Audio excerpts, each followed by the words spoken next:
Hello, नमस्कार, वनकम, सत श्री अकाल, आप सभी का स्वागत है। अब तो आज भाई ये बात तो आज सिद्ध हो गई आप ही के चैनल में, आज सिद्ध हो गई, क्योंकि आज क्या हो गए भाई, 1 मिलियन सब्सक्राइबर्स हो गए हैं। अरे बाप रे, 1 मिलियन सब्सक्राइबर्स हो गए हैं। तो ये बात एकदम पक्की है, ये आपका ही चैनल है जिसका नाम है क्या, मैग्नेट ब्रेन्स। एक ऐसा प्लेटफॉर्म जो आपको कंप्लीटली, कोशिश यही कर रहा है देखो कि आपको कंप्लीटली फ्री एजुकेशन प्रोवाइड कराई जाए। बस आप जितना प्यार हमको दे रहे हैं, हम ये चाहते हैं कि हम मेहनत करते जाएं और उस प्यार के हकदार भी हम बने। प्यार के हकदार भी क्या बने, हम बने, है ना। तो बस इसी कोशिश में मैग्नेट ब्रेन्स लगा हुआ है। बहुत ही खास दिन है, बहुत ही खास दिन है मेरी तरफ से आप लोगों के लिए। एक मेरा हार्ट आप लोगों के लिए। थैंक यू वेरी मच, इतने सपोर्ट के लिए, इतने प्यार के लिए। और बस मैं चाहता हूं कि ये लो, मैं आप लोगों की बलाएं काट लूं, आप लोगों को किसी की नजर ना लगे। बस हमारे साथ ऐसे ही जुड़े रहिए, अभी तो लंबा सफर है, सफर तय करना है। चलिए भाई, आज के लेक्चर की बात करते हैं। क्या हमने पिछले लेक्चर में कुछ क्वेश्चंस देखे हैं? हाँ सर देखे हैं। क्या हमने उनको समझा है? हाँ सर समझा है। क्या हमने उनको सॉल्व किया है? हाँ सर हमने सॉल्व भी किया है, कमेंट बॉक्स में आंसर भी दिया है। तो मैं बड़ा खुश हूं अगर आपने ये सब किया है। तो नहीं किया है तो प्लीज पुराने लेक्चर्स देखिए, उसके क्वेश्चंस को सॉल्व करिए, कोशिश करिए कि हम अच्छे से कंसेप्ट को ग्रास्प कर ले। हम एनसीईआरटी के क्वेश्चंस तो कर ही रहे हैं, साथ ही साथ जब मैं आपको पढ़ाता हूं कोई कंसेप्ट तो उससे रिलेटेड अच्छे क्वेश्चन भी कराता हूं, नीट जेईई लेवल के। तो ऑल एंड ऑल हम बहुत अच्छा कवर करने की कोशिश कर रहे हैं अपने फिजिक्स को। चलिए आज के लेक्चर में हमको क्या करना है, तो आज के लेक्चर में हमको फिर से क्या करना है, अपने एनसीईआरटी के क्वेश्चंस को डील करना है। पेज नंबर 112 का क्वेश्चन है ये, आप एक बार देखिएगा जाकर अपनी एनसीईआरटी के बुक को। तो चलिए क्वेश्चन पढ़ता हूं मैं। 10 1 रुपी कॉइन, 10 1 रुपए के कॉइन है ना, याद रखना। 10 1 रुपए के कॉइन है, are put on top of each other on a table. Each coin has a mass m, given the magnitude, give the magnitude and direction of point A, the force on the 7th coin counted from the bottom due to all the coins on its top. कोई बात नहीं, आओ simple सी बात है, simple सी चीज है, draw कर लेते हैं बस। क्या है भाई, 1 कॉइन, 2 कॉइन, तीसरा कॉइन, चौथा कॉइन, 5वां कॉइन, 6वां कॉइन, 7वां कॉइन, 8वां कॉइन, 9वां कॉइन। तो 1 2 3 4 5 6 7 8 9 10 कॉइन हो गए। 10 के 10 कितने रुपए के कॉइन है? 1 रुपए के कॉइन है। क्या सबका मास सेम है? हाँ सर सबका मास m है, सेम है, ठीक है ना। तो चलिए सबका मास मैं लिख देता हूं। मैं सबका मास अलग से नहीं लिखता, जगह नहीं बचेगी, तो मैं लिख देता हूं सबका ही मास क्या है, mass is equals to m है सभी का। उसने पूछा है the force on the 7th coin counted from the bottom. 1 2 3 4 5 6 7, इस 7वें कॉइन की बात वो कर रही है, कर रहा है, जो भी है एनसीईआरटी कर रही है। एनसीईआरटी कर रही होगा कि एनसीईआरटी कर रहा होगा? एनसीईआरटी कर रही होगा मेरे ख्याल से। चलिए तो फालतू की बातें हैं। The force on the 7th coin counted from the bottom due to all the coins on its top हमको बताना है। तो यार 7th कॉइन के ऊपर कौन कौन से कॉइन है? एक तो 8th कॉइन है, एक ये 9th कॉइन है, और उसके ऊपर एक ये 10th कॉइन है। 3 कॉइन है इसके ऊपर, और तीनों का मास क्या है, m m m, है ना। 7th कॉइन को हम देख रहे हैं, 7th कॉइन को हम देख रहे हैं। तो भाई 7th कॉइन के ऊपर 3 कॉइन हो गए, तीनों का मास था m m m। तो ये बताओ मुझे, अगर ये 7th कॉइन है तो 7th कॉइन के ऊपर क्या मैं तीनों 8th 9th और 10th कॉइन को जोड़कर ये बोल दूं कि तीनों का मास 3m हो जाएगा?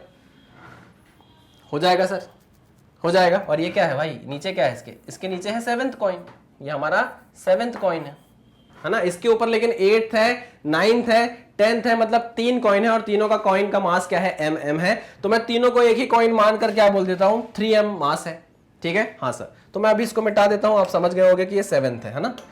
चलिए, तो 3m का नीचे की तरफ कितना वेट हो जाएगा सर, 3mg हो जाएगा। और 3m पर 7th कॉइन क्या लगाएगा, एक नॉर्मल रिएक्शन लगाएगा, n लगाएगा कि नहीं? हाँ सर लगाएगा। तो ये देखो 7th कॉइन ने ऊपर के 3 कॉइन को जो हमने मिलाकर 3m बनाया है उस पर क्या लगा दिया, एक नॉर्मल रिएक्शन लगा दिया। क्लियर है कि नहीं? तो इससे हमको क्या समझ में आ गया कि नॉर्मल रिएक्शन की वैल्यू कितनी आई, 3mg। तो जो नॉर्मल रिएक्शन 7th कॉइन ने 3m वाले कॉइन पर लगाया होगा, 3m क्या है भाई, 8th m, 9th m, 10th m, तीनों m को जोड़ दिया तो 3m बन गया। तो जो नॉर्मल रिएक्शन 7th ने लगाया होगा वही नॉर्मल रिएक्शन 7th पे भी तो लगा होगा। क्लियर बात है? तो यही आंसर है हमारे पहले वाले ऑप्शन का, n is equals to 3mg। OMG क्या आंसर है, 3mg। मैं इसको लिख देता हूं ऑप्शन के सामने, ठीक है।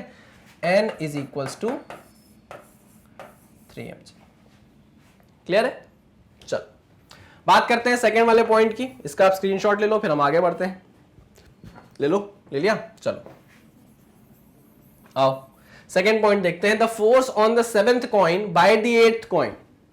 7th कॉइन पर 8th कॉइन ने कितना फोर्स लगाया होगा? अरे भाई 8th कॉइन का आप पूछो 8th कॉइन का 7th पे, मैं बता दूंगा। लेकिन आप ये मत भूलो कि 8th के ऊपर भी 2 मास रखे हुए हैं। ये अगर 7th है, ये अगर 8th है, तो भाई 8th के ऊपर भी तो 2 मास रखे हुए हैं, 9th और 10th। तो उसका भी तो आने वाला है वेट इसके ऊपर, कि नहीं आने वाला है? आने वाला है। तो अगर वो सिंपल 8th का पूछता है, किसका पूछता है? सिंपल 8th का पूछता है, तो कंफ्यूज आना मत। यहां पर 8th के ऊपर 9th कॉइन भी रखा है, 10th कॉइन भी रखा है, तो उसका मास भी एक्ट करेगा। तो भाई 8th तो कोशिश करेगा कि नीचे की तरफ mg लगा दे, लेकिन खुद 8th के ऊपर 2mg पहले से लग रहा है। तो आने वाला जो नॉर्मल रिएक्शन होगा वो फिर से क्या हो जाएगा? 3mg हो जाएगा। क्या हो जाएगा? फिर से 3mg हो जाएगा। ये 2mg, ये mg और नॉर्मल रिएक्शन लगेगा फिर से क्या? n। तो n की वैल्यू आ जाएगी 3mg। ठीक है, चलिए कुछ भी खास नहीं था इसका भी आप स्क्रीनशॉट ले लो, कोई बड़ी बात नहीं थी, कोई 30 मार्क खान वाला क्वेश्चन नहीं था ये। आओ जरा फिर से देखते हैं।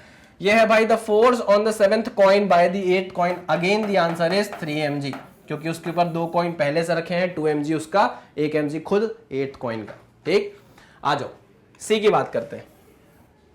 The reaction of the 6th coin on the 7th coin. अब बात आ गई भाई 6th कॉइन की। ये है हमारा 7th, ये है हमारा 6th, ये हमारा 6, ये है 7th, ये है 8th, ये है 9th, ये है 10th। अब वो बोल रहा है 6th के द्वारा लगाया गया रिएक्शन बताओ on the 7th coin. The reaction of the 6th coin on the 7th coin. लाओ बात करते हैं।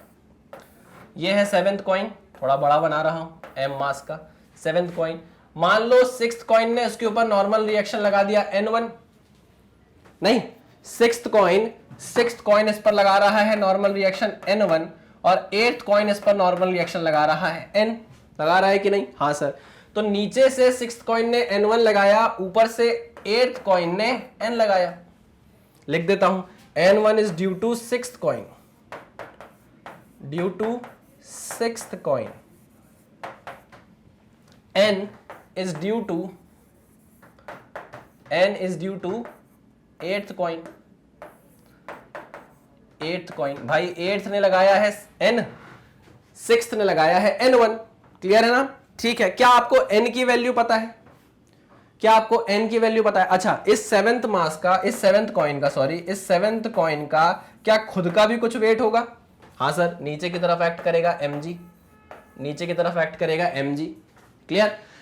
क्या आपको n की वैल्यू पता है? हाँ सर, हमको n की वैल्यू पता है, वो 3mg के बराबर है। तो ये n हो जाएगा 3mg के बराबर, ये है mg, तो n प्लस mg कितना हो जाएगा? 4mg। लो भाई मैं यहां पर लिख देता हूं कि इसकी वैल्यू कितनी है?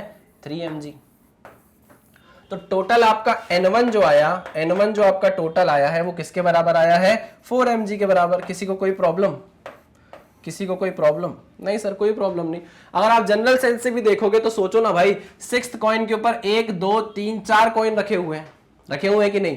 चारों का मास m है, तो 4m हो जाएगा। तो 4mg लगाएगा कौन? 4mg क्या कौन लगाएगा? 7th लगाएगा 6th पे, तो 6th भी तो 7th पे क्या लगाएगा? 4mg लगाएगा।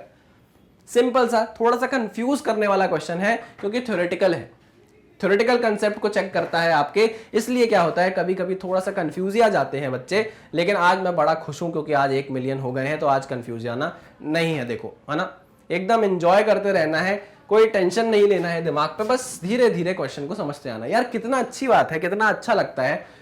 मतलब आप पढ़ रहे हो, आपको पढ़ते पढ़ते आपके एनसीईआरटी के सोल्यूशन भी मिल जा रहे हैं, आपको पढ़ते पढ़ते नीट जेईई लेवल के आपके कंसेप्ट भी क्लियर होते जा रहे हैं। बस आपको इतना करना है कि और क्वेश्चंस देखना है, और कोई एक बुक रेफर करनी है, और उस बुक से क्या करते जाना है? क्वेश्चंस को सॉल्व करते जाना है। कोई टेंशन नहीं है। आपको जो भी कंसेप्ट में डाउट होते हैं, जब आप वो कमेंट में डालते हो तो मैं आपके कमेंट के रिप्लाई करता हूं, आप जाकर देखिए। मैं बिल्कुल पूछता हूं कि क्या समझ नहीं आया, क्या समझ आया, है ना? तो बस आप बस समझते चलिए, और अगर अच्छा लग रहा है, समझ में आ रहा है तो बताते चलिए, अगर कोई डाउट है तो पूछते चलिए। बस हम लोग ऐसे ही आगे बढ़ते चलेंगे। तो इस चीज का आप स्क्रीनशॉट ले लो, फिर हम बढ़ते हैं अपने नेक्स्ट क्वेश्चन पे। ठीक है, चलो आई होप आपने ले लिया होगा। आओ नेक्स्ट क्वेश्चन देखते हैं क्या बोल रहा है नेक्स्ट क्वेश्चन। ओ हो नेक्स्ट क्वेश्चन तो काफी अच्छा दिख रहा है, काफी लेवल का दिख रहा है। जरा पढ़ें, जरा पढ़ते हैं, देखते हैं। A block of mass 25 kg is raised bye a 50 kg man. 50 kilo का आदमी है, वो एक 25 किलो का मास क्या कर रहा है, खींच रहा है ऊपर की तरफ इन 2 डिफरेंट वेज, 2 अलग तरीके से, जैसा फिगर में बताया गया है। What is the action on the floor by the man in the 2 cases. दोनों केस में आप बताओ कि कितना नॉर्मल रिएक्शन दिया होगा मैन ने फ्लोर पर। Okay, if the floor yields to a normal force of 700 newton, मतलब जो फ्लोर है आपका वो फेल हो जाएगा, वो खराब हो जाएगा, वो ब्रेक हो जाएगा या फेल हो जाएगा किस फोर्स पे, नॉर्मल रिएक्शन अगर आपकी 700 न्यूटन से ज्यादा या 700 न्यूटन होती है तो। ठीक है, कोई बात नहीं। Which mode should the man adopt to lift the block without the floor yielding. अब उन्होंने बोला कि अगर आपको फ्लोर को यील्ड नहीं कराना, फ्लोर को खराब नहीं कराना है, तो आप बताइए इन दोनों में से कौन सा तरीका अपनाना चाहिए इस आदमी को इस 25 kg के ब्लॉक को खींचने के लिए। यार हमने फिजिक्स अभी तक पढ़ी तो है, लेकिन हम यहां पर आपको, मतलब मैं आपसे बात कर रहा हूं, मैं अगर आपको बोलूं बताओ इनमें से कौन सी आपको मेथड अपनानी चाहिए, तो देखो अभी आपके पास कोई न्यूमेरिकल वैल्यू नहीं है, अभी आपके पास कोई ऐसा प्रूफ नहीं है जिससे आप बोल दो कि सर ये वाली मेथड यूज करो या ये वाली मेथड यूज करो। लेकिन आपका दिल क्या कह रहा है, दिल क्या कह रहा है वो कमेंट बॉक्स में मुझे बताओ। आपका दिल ये कह रहा होगा सर मुझे अभी इसकी वैल्यू नहीं पता इस क्वेश्चन के आंसर की, लेकिन मुझे सर दिल मेरा ये कह रहा है कि ये वाली मेथड अपनानी चाहिए इस आदमी को, ताकि इसको कम क्या लगाना पड़े, कम फोर्स लगाना पड़े और ये 25 kg का वेट उठा ले। मैंने कहा ये तो मेरे दिल की आवाज भी है भाई, मेरे भी मुंह तक आ गई थी ये बात, गले तक आ गई थी, लेकिन मैं बोल नहीं पा रहा था। लेकिन आपने ये बात बोल दी तो मुझे भी लगने लगा कि हाँ मैं जो सोच रहा हूं आप भी वही सोच रहे हैं। ठीक है, लेकिन अब बात यह है, अब दिक्कत यह है कि हमको इसको प्रूव करना है क्योंकि क्वेश्चन आ गया। ठीक है, तो यार हमको क्या पता है, हमको पता है न्यूटन का लॉ, हमको पता है न्यूटन का फर्स्ट एंड सेकेंड लॉ, हमको पता है इक्विलिब्रियम कंडीशन, हमको पता है अननोन की वैल्यू फाइंड आउट करना। ठीक है ना, हमको फ्री बॉडी डायग्राम बनाना पता है, तो हम कुछ ना कुछ जुगाड़ फंसा के यही करेंगे और इससे ही अपने अननोन की वैल्यू फाइंड आउट करेंगे। चलो, तो मैं क्या करता हूं, पहले अपना फर्स्ट केस लेता हूं। फर्स्ट केस कौन सा है, ये वाला, ये है हमारा फर्स्ट केस। इसमें जरा देखें क्या क्या एक्शन लग रहे हैं अगर मैं फ्री बॉडी डायग्राम बनाऊं मैन का। तो देखो FBD ऑफ मैन, आओ बताओ, मुझसे डिस्कस करो, मुझसे बात करो। सर पहली बात तो ये आदमी खड़ा हुआ है फ्लोर पे, तो एक नॉर्मल रिएक्शन लगेगा, मुझे नहीं पता, एक नॉर्मल रिएक्शन लगेगा।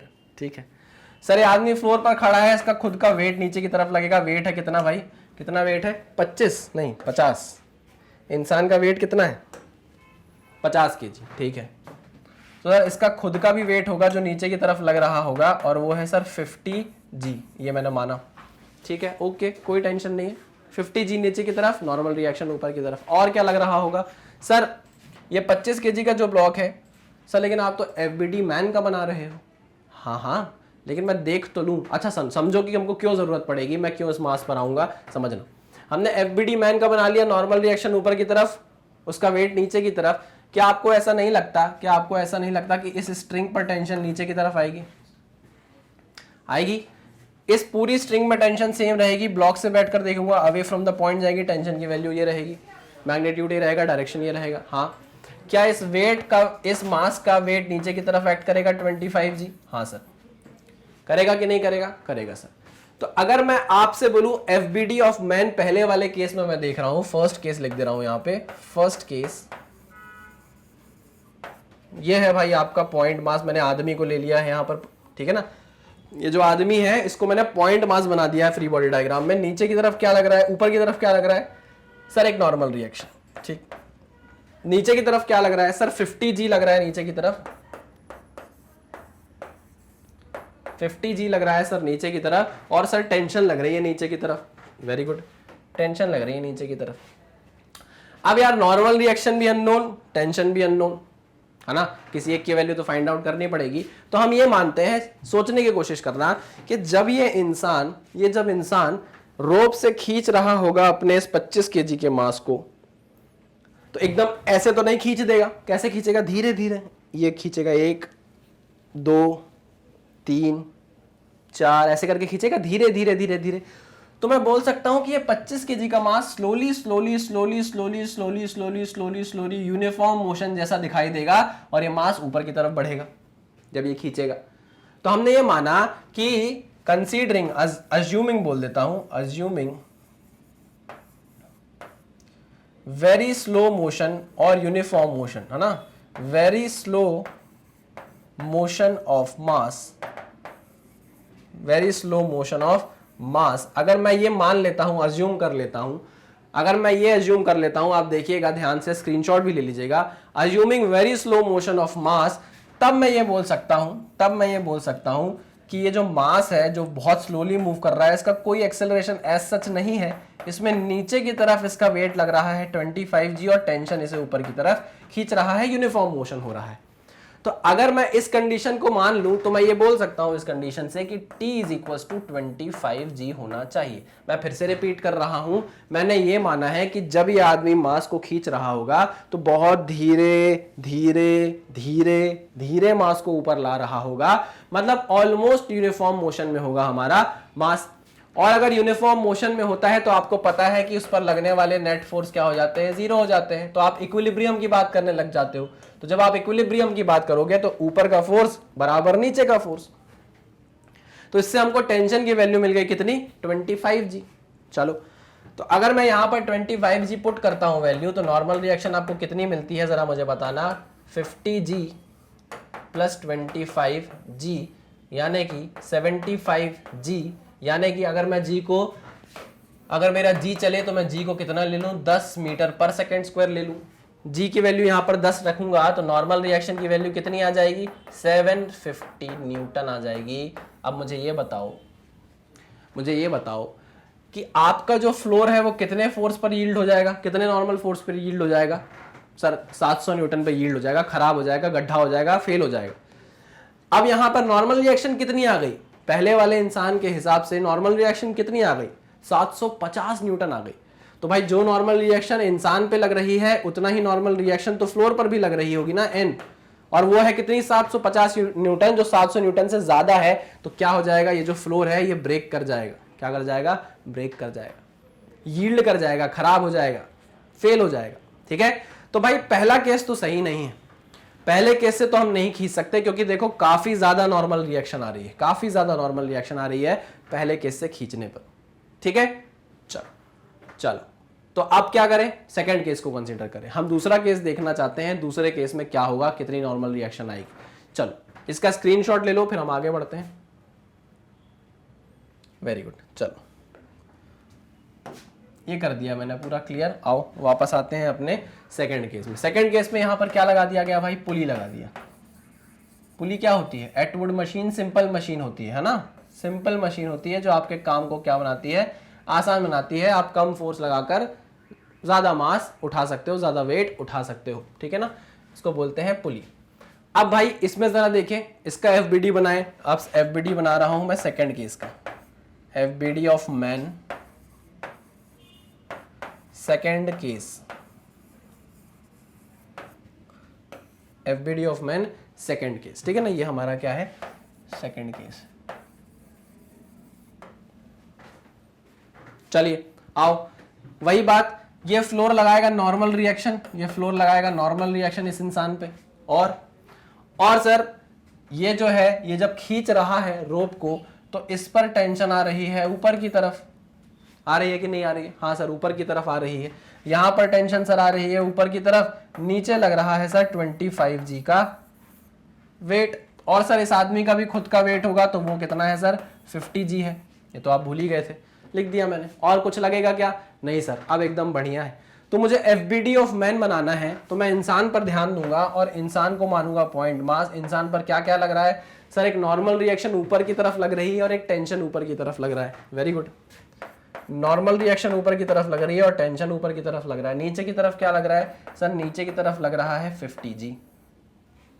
फिर बात वहीं फंस गई, नॉर्मल रिएक्शन अभी नहीं पता है, टेंशन भी अभी हमको नहीं पता है, लेकिन हम एक अजम्पशन अगर ले लें, एक अजम्पशन अगर हम ले लें तो टेंशन की वैल्यू फाइंड आउट कर सकते हैं। क्या अजम्पशन, सेम वही अजम्पशन कि जब आप पुली से मास को खींचोगे, जब आप पुली से मास को खींचोगे तो आपका जो मास है वो ऑलमोस्ट यूनिफॉर्म वेलोसिटी से ऊपर आ रहा होगा, धीरे धीरे धीरे धीरे धीरे धीरे ऊपर आ रहा होगा, है ना। तो जो अजम्पशन मैंने पहले केस में लिया था, अब वो फिर से दूसरे केस में ले रहा हूं, और मैं बोल रहा हूं जब मास आपका बहुत स्लोली मूव कर रहा होगा 25 kg का, तो नीचे की तरफ लग रहा होगा उसमें बराबर 25 G, और ऊपर की तरफ धीरे धीरे क्या लग रहा होगा, टेंशन लग रहा होगा। ठीक, तो अगर हम इक्विलिब्रियम कंडीशन मान लें, ये मान लें कि बहुत धीरे धीरे मास ऊपर की तरफ जा रहा है, तो हम बोल सकते हैं कि T की वैल्यू 25 G के बराबर है, ऐसा बोल सकते हैं। तो हमको T की वैल्यू मिल गई, आओ T की वैल्यू इधर रख दें, तो क्या बोल सकते हैं हम इस FBD से, N plus 25G is equals to 50G। अब 50G में से 25G माइनस कर दो, ठीक है। चलो, ये है नॉर्मल रिएक्शन, और 50G से जब 25G माइनस हुआ तो कितना बचा, 25G नहीं, अरे नहीं, अरे हाँ 25G बचा ना, ठीक है। मुझे बताओ नॉर्मल रिएक्शन कितनी आ गई है, अगर आपने G 10 metre per second square लिया है तो आ गई सर नॉर्मल रिएक्शन 250 न्यूटन। बताओ ये अच्छी बात है कि नहीं है। इस केस में नॉर्मल रिएक्शन आ रही थी, इस केस में नॉर्मल रिएक्शन आ रही थी 750 न्यूटन, इतनी ज्यादा नॉर्मल रिएक्शन फ्लोर पे लग रही थी। इस केस में नॉर्मल रिएक्शन कितनी आ गई, 250 न्यूटन, मात्र 250 न्यूटन। तो भाई इस वाले सेकंड वाले केस में जो आपका फ्लोर है वो यील्ड नहीं होगा, वो खराब नहीं होगा, वो फेल नहीं होगा। आप कम फोर्स लगाकर क्या कर सकते हो, आराम से अपने 25 kg मास को खींच सकते हो। नहीं सही बताओ, हाँ सर बिल्कुल सही बोल रहे हो आप। तो इसलिए हमारे इस क्वेश्चन के हिसाब से हमको सेकंड वाला केस चुनना चाहिए। यही वो आदमी है जो फिजिक्स जानता है, ये आदमी कुछ नहीं जानता है, इसको भगाओ यहाँ से। सिर्फ ये आदमी है जो फिजिक्स जानता है, हम इस आदमी को इंटेलिजेंट मानेंगे और बी लाइक दिस आदमी। क्लियर है, पक्का, हाँ सर पक्का। चलो तो भाई ये हो गया हमारा एक और क्वेश्चन। आओ जरा नेक्स्ट क्वेश्चन देखते हैं, क्या सरप्राइज है हमारे लिए नेक्स्ट क्वेश्चन में। चलिए इसको आप स्क्रीनशॉट ले लीजिए, फिर हम बढ़ते हैं अपने नेक्स्ट क्वेश्चन में। ये लो, ये लो, ये है नेक्स्ट क्वेश्चन आपके लिए। अरे बंदर आ गया, बंदर आ गया, बंदर आ गया, बंदर वाला क्वेश्चन आ गया भाई। लो आओ जरा बात करें बंदर की। A monkey of mass 40 kg, monkey का मास दिया है 40 kilo, climbs on a rope which can stand a maximum tension of 600 Newton. भाई इस रोप की मैक्सिमम टेंशन 600 न्यूटन हो सकती है, उससे ज्यादा नहीं हो सकती। In which of the following cases will the rope break? बताओ रोप कब ब्रेक हो जाएगी इन सारे केसेस में से। ठीक है आओ केसेस देखते हैं। पहला केस है monkey climbs up, monkey climbs up with an acceleration of 6 metre per second square. अब आपका जो मंकी है वो क्या कर रहा है, ऊपर जा रहा है, किस एक्सेलरेशन से, 6 मीटर पर सेकेंड स्क्वायर के एक्सेलरेशन से। ठीक है चलो पहला केस देखते हैं। आओ पहले केस के हिसाब से क्या हमको चीजें बन जाएंगी। अरे हाँ सर बन जाएंगी। मंकी जा रहा है ऊपर की तरफ, ऊपर की तरफ मंकी जा रहा है, एक्सेलरेशन ए। नीचे की तरफ मंकी का वेट और टेंशन ऊपर की तरफ। ठीक, क्या न्यूटन का सेकंड लॉ लगा दें, बहुत अच्छे से लगा सकते हैं। हाँ ऊपर की तरफ जा रहा है तो T minus M G is equals to M A, यानी कि टेंशन की वैल्यू कितनी आ गई, एम जी प्लस ए। आ गई कि नहीं आ गई, आ गई, हाँ सर आ गई। अब मास की वैल्यू कितनी है 40 kg, जी है 10, एक्सेलरेशन कितना दिया है 16। ठीक है तो 40 इंटू 16 कितना आ गया, 16 4 जा 64 0 न्यूटन।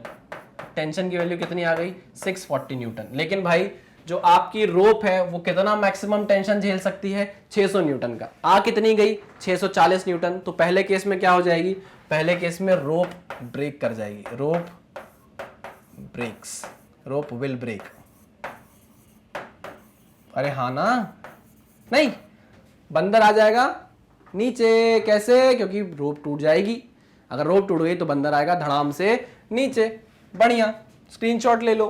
मैं हट जाऊं, मैं स्क्रीनशॉट में आऊंगा अच्छा नहीं लगूंगा। आ जाओ चलो दूसरा केस देखते हैं। दूसरा केस क्या है, monkey climbs down with an acceleration of 4 metre per second square. अब मंकी को जाना है नीचे 4 मीटर पर सेकेंड स्क्वायर से। ये लो भाई एक्सेलरेशन नीचे की तरफ। अब इक्वेशन बना लो, न्यूटन का सेकंड लॉ लगा दो। नीचे की तरफ जा रहा है तो mg बड़ा होगा, mg minus T is equals to M A. T की वैल्यू कितनी आ जाएगी, mg minus A is equals to tension.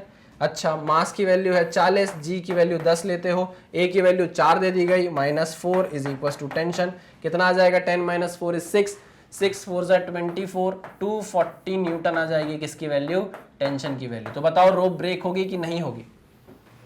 Sir इस केस में जो टेंशन आई है वो तो 240 ही आई है, रोप को अगर ब्रेक करना है तो 600 न्यूटन या उससे ज्यादा फोर्स लगाना पड़ेगा। तो सर इस केस में तो रोप ब्रेक नहीं होगी, तो हम लिखते हैं रोप विल नॉट ब्रेक, है ना। इस केस में मैं लिख रहा हूं रोप विल नॉट ब्रेक। ओके, आओ जरा तीसरा केस देखें, इसका स्क्रीनशॉट ले लो भाई पहले। चल आओ आओ आओ आओ आओ। थर्ड केस क्या है? क्लाइम्स अप, क्लाइम्स आएगा, लिम्स अप नहीं, climbs up with a uniform speed of 5 metre per second square. भाई यूनिफॉर्म स्पीड बोल दिया तो एक्सेलरेशन कितना हो जाएगा? यूनिफॉर्म स्पीड बोल दिया तो एक्सेलरेशन हो जाएगा 0, हो जाएगा कि नहीं? तो टेंशन की वैल्यू किसके बराबर आ जाएगी?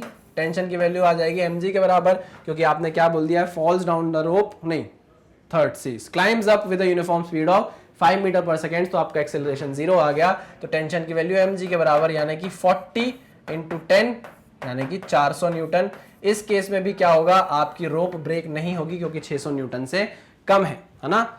चलो तो मैं लिख देता हूं यहां पे rope will not break, will not break. चलो नेक्स्ट देखते हैं, फॉल्स डाउन, डी वाला option, falls down the rope nearly free under gravity. क्या मतलब है? अंडर ग्रेविटी से वो क्या कर रहा है? अंडर ग्रेविटी के क्या कर रहा है? वो फॉल कर रहा है, मतलब उसका क्या हो गया? फ्री फॉल हो गया। ये फ्रीली लिखा है ना, क्या हो गया भाई? फ्री फॉल हो गया। तो जब फ्री फॉल होता है, आप मुझे बताओ, फ्री फॉल होता है तो आपका जो एक्सेलरेशन होता है वो जी के बराबर हो जाता है कि नहीं? और इसी को आप वेटलेसनेस की कंडीशन भी बोलते हो, वेटलेसनेस की कंडीशन बोलते हो कि नहीं? हाँ सर बोलते हैं, बिल्कुल याद है हमको। तो जब वो फ्रीली नीचे की तरफ गिरने लगेगा तो उसका एक्सेलरेशन नीचे की तरफ कितना हो जाएगा? जी के बराबर हो जाएगा कि नहीं हो जाएगा? हाँ सर हो जाएगा। तो हम इसकी इक्वेशन अगर बनाए सर, तो हम ये बोल सकते हैं mg - t is equal to mg, क्योंकि a की वैल्यू g के बराबर हो गई, है ना। तो mg से mg काट दूंगा तो टेंशन की वैल्यू कितनी आ जाएगी? 0। इसका क्या मतलब है कि बंदर ने रस्सी को छोड़ दिया है, तभी तो कोई टेंशन नहीं आ रही रस्सी पे, है ना। बंदर ने क्या किया है? रस्सी को छोड़ दिया और बंदर नीचे की तरफ गिरने लग गया है, छूट गया है उसका हाथ, रस्सी से फिसल गया है, इसलिए रस्सी पर कोई टेंशन नहीं आ रही। टेंशन की वैल्यू क्या आ रही है? 0। क्लियर?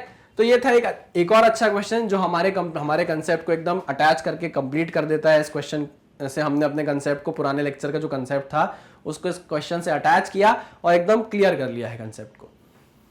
तो देखिए एनसीईआरटी के काफी क्वेश्चन हमने डिस्कस कर लिए हैं जो विदाउट फ्रिक्शन थे, है ना। अब हम पढ़ेंगे नेक्स्ट लेक्चर से फ्रिक्शन को समझेंगे, और फ्रिक्शन को समझने के बाद आने वाले टाइम में हम कुछ अच्छे कंसेप्ट समझेंगे जो नीट लेवल, जेई लेवल के होंगे, और फिर वैसे ही करेंगे, फिर हम एनसीईआरटी को भी सॉल्व कर लेंगे। तो ओवरऑल हम पूरा सब कुछ कवर करेंगे अपने फ्रिक्शन।